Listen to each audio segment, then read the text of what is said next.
Em nome do Pai que me criou, do Filho que me resgatou e do Espírito Santo que me santificou. Divina vontade, reina na minha vontade. Ó minha mãe, eu te amo e tu me amas, dá-me um gole da divina vontade para minha alma. Me abençoa, mãe, para que todas as minhas ações sejam feitas diante de vossos olhos maternais. Vinde, Espírito Santo, vinde por meio da poderosa intercessão do Imaculado Coração de Maria, vossa amadíssima esposa e nossa mãe. Amém. Volume 4, 3 e 4. 9 de setembro de 1900. Jesus prepara a alma de Luísa para a comunhão. Ameaça contra os governantes dos povos. Continua vindo, mas tenho estado a maior parte da noite sem Jesus. Então, ao vir-me, disse: Minha filha, o que queres? Que com tanta ânsia me estás esperando? Você precisa de alguma coisa? E eu, como sabia que tinha que comungar, disse: Senhor, toda noite te estive esperando, sobretudo que, devendo receber a comunhão, temia que meu coração não estivesse bem disposto para poder te receber. Por isso tenho necessidade de que minha alma seja revisada por ti para poder se dispor a unir-me a ti sacramentalmente. E Jesus, benignamente reviu minha alma para me preparar para recebê-lo, e depois me transportou para fora de mim mesma, e junto encontrei nossa Rainha Mãe, que dizia a Jesus: Meu filho, esta alma está sempre disposta a fazer e a sofrer o que nós quisermos. E isto é como uma atadura que ata a justiça. Por isso, tu evita tantas matanças e tanto sangue que devem derramar as nações.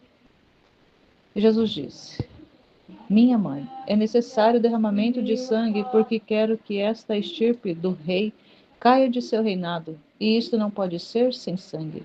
E também para perguntar à minha igreja, e também para purgar a minha igreja, porque está muito infectada. No máximo, posso conceder evitar em parte, em consideração dos sofrimentos. Enquanto eu fazia isso, eu vi a maioria dos deputados que estavam planejando como derrubar o rei, e eles pensavam em colocar um dos deputados que estavam tramando no trono. Depois disto, eu encontrei-me em mim mesma. Quantas misérias humanas! Ah, Senhor, tenha compaixão da cegueira na qual está imersa a pobre humanidade. Depois, ao continuar a ver o Senhor e a Rainha Mãe, vi o confessor ao seu lado e a Virgem Santa disse: Olha, meu filho, temos um terceiro que é o confessor. Olha, minha filha, meu filho. Um terceiro que é o confessor, que quer unir a nós e fazer seu trabalho, comprometendo-se a concorrer para fazê-la sofrer, para satisfazer a divina justiça. E também isto é um voltar mais forte a corda que te ata para aplacar. E além disso, quando contigo somente com a única finalidade de te glorificar e para o bem dos povos. Jesus ouvia a mãe, tinha consideração pelo confessor, mas não pronunciou sentença de todo favorável, senão que se limitava a evitar em partes. Que a Luísa pedindo para aplacar, Nossa Senhora também, e ela ali como vítima, servindo ali como Nossa Senhora fala, como atadura que ata a justiça, ou seja, o que ela sofre aplaca a justiça em parte, e ele não castiga de todo, mas ele diz que um pouco ele pode amenizar, mas não de todo, por causa da perversidade do ser humano, do grau de, de iniquidade que chegou à humanidade, inclusive dentro da igreja, que precisa ser purgada. Toda essa realidade de maldade que não está só na sociedade civil ou externamente a vida religiosa, não está apenas externamente na secularidade, mas que está inclusive entranhada dentro da própria realidade eclesial, nos membros, no povo em geral, mas sobretudo e mais especialmente em quem está à frente, lideranças, o clero como um todo. Então, quanto que há de ser purgada, purificada? Então, como é que Jesus purifica? Através dos castigos, dos flagelos, usando a justiça mesmo para equilibrar essa balança que está pesando muito. por causa das ofensas, por causa da rebeldia, por causa da dureza do coração do ser humano, o fechamento. E então, quanto que é importante. E Nossa Senhora Luísa está tudo, né, junto com Jesus ali. Ela, como mãe, ela tem pena dos filhos, vê como que como quando acontecem os castigos, os flagelos, o quanto que é sofrido, dolorido, ela como mãe vê isso, mas ela também sabe da necessidade. E como Jesus fala em diversos trechos, em muitas realidades, a única forma de haver ali ainda conversão é só mesmo os flagelos, os castigos. É somente a justiça trabalhando incansável é que ainda consegue reverter algumas almas, fazer com que se voltem. Mas mesmo assim, tem muitas que mesmo passando por toda essa realidade de sofrimento, de cruzes, de perdas, ainda assim não se voltam para Deus, ou até mesmo acaba se tornando mais duras ainda e se revoltando mais ainda contra Deus. Então, Deus que sabe de tudo, que vê tudo, tem toda essa ciência, tem todo o poder, Ele sabe, e Ele não deixa de enviar informações, Ele não deixa de enviar graças, mesmo as pessoas estando fora da graça, Ele não deixa de enviar para que as pessoas percebam o caminho ao qual está percorrendo e tenham, sejam tocadas nas suas mentes, mas muitas a mente está tão petrificada que não entra nada. E Deus, como não faz essa violência de colocar dentro, enfiar dentro a verdade dentro da cabeça das pessoas, né, dentro do coração, na alma da pessoa, ela pela liberdade, ela é quem escolhe. No, no outro capítulo de 10 de setembro de 1900, ameaça contra os perversos. Esta manhã me encontrei fora de mim mesma e via as tantas infâmias e pecados enormes que se cometem, assim como também os cometidos contra a Igreja e o Santo Padre.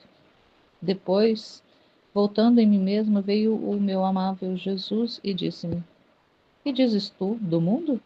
E eu, sem saber aonde queria chegar com esta pergunta, impressionada como estava pelas coisas vistas, disse: Senhor bendito, quem pode dizer a perversidade, a dureza, a feiura do mundo? Não tenho palavras para te dizer o quão ruim é.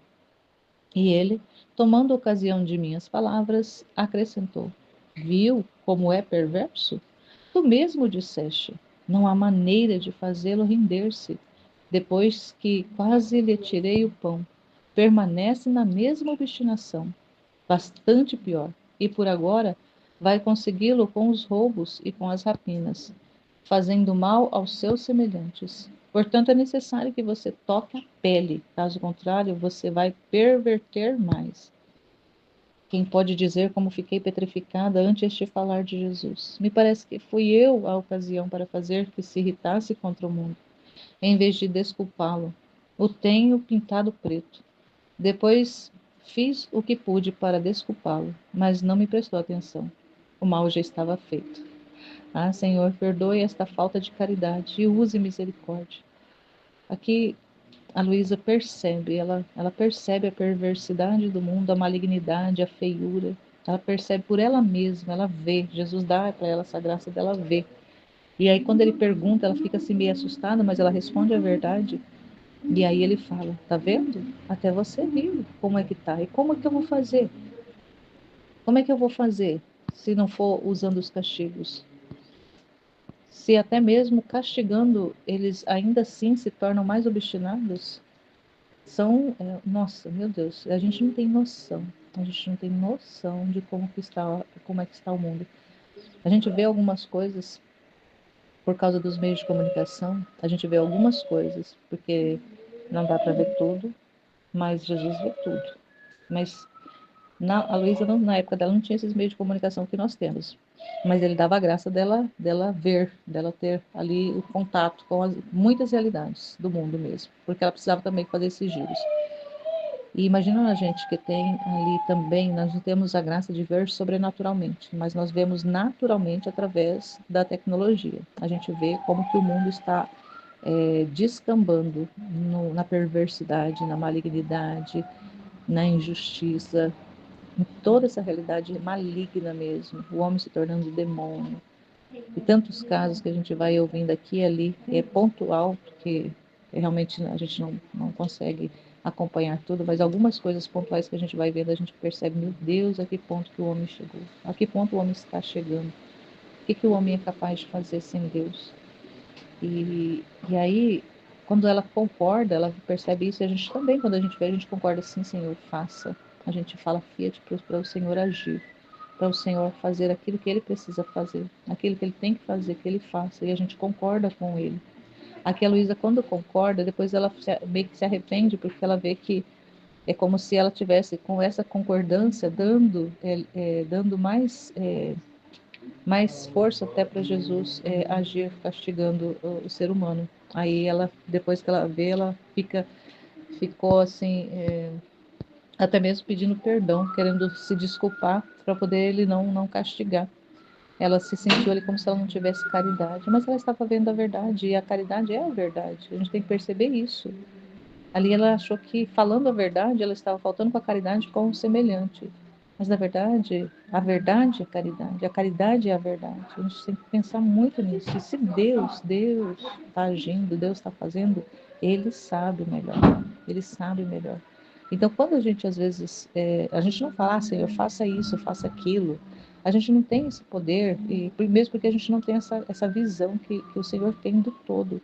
Mas a gente concorda com o que ele está fazendo. A gente não fala, Jesus, vai, assim como os apóstolos Tiago e João disse lá numa das cidades samaritanas, manda fogo, porque a cidade não quis recebê-los lá. Manda fogo sobre essa cidade. Jesus, né, fala, eu não vim para condenar, eu vim para salvar. E da mesma forma, a gente também não pode falar, Senhor, essa realidade do Brasil hoje, nessa injustiça toda que a gente está vendo, isso só no Brasil, sem falar dos outros locais. A gente poderia falar, Senhor, manda um fogo daí de cima aí para fulminar aquele, aquele local. Mas a gente não sabe, a gente não sabe de nada, na verdade. É Deus que sabe, é Deus que conhece. Então, qual que é o nosso trabalho? Qual que é a nossa função? É ficar do lado dele, concordar com o que ele está fazendo. Então, se agora ele está permitindo que a injustiça floresça, então a gente fica do lado dele, falando, Fiat, Senhor, seja feita a sua vontade, faça o que o Senhor quiser, faça o que o Senhor tiver de fazer para purificar a terra, e a começar por mim, a começar pela minha casa, porque só o Senhor sabe, só o Senhor conhece qual é a realidade da minha alma ainda, quanto ela ainda precisa de purificação. Então imagina como que lá fora também. Então a gente dá essa liberdade para que ele faça, para que ele haja, porque ele é quem vê tudo, ele sabe de tudo. Então é isso. Amém, Fiat.